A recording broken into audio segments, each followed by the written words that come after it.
kusikiliza neno la Mungu.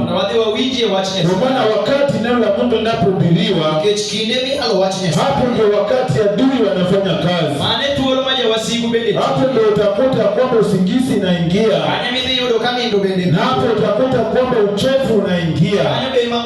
Kwa sababu Mungu adui wanajua ya kwamba neno la Mungu ni kitu kizuri. Na neno la Mungu linaweza kukusaidia. Na neno la Mungu linaweza kukutoa mahali upo. Na ikusongeze katika viwango vingine. Ndio maana adui wanapigana neno la Mungu. Ikifika wakati wa Mungu, adui wanaweza kuinuka.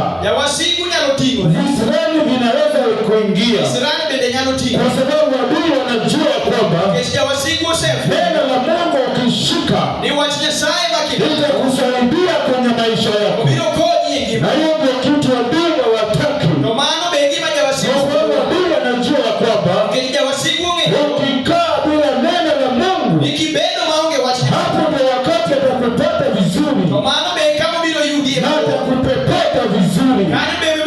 Na atakuangamiza vizuri. Ni kwa sababu neno la Mungu haliko ndani mwako. Ndiposa Yesu alisema, ingieni ndani yangu, nami ndani mwenu, na tutaona matendo makuu. Yale yote nitawafanyia, na kila jambo ambalo mtaomba kwa jina langu. Kwa kila jambo ambalo mtaomba kwa jina langu, na mimi nitawapatia. Hata kwa siku ya leo, kila jambo ambalo utaliomba Bwana, Mungu atakutendea.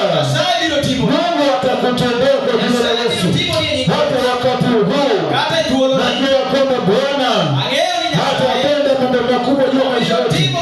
Labda umekumbuka, umewaza sana. Labda kuna mambo haiko sawa na wewe. Labda kuna mambo unaangalia ni kama haiwezekani. Lakini kwa Mungu yote yanawezekana.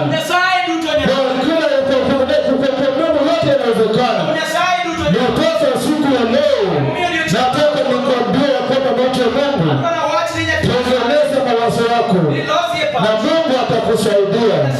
Twende katika kitabu cha Zaburi 125. Kitabu cha Zaburi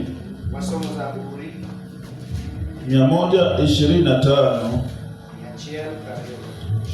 kuanzia mstari wake wa kwanza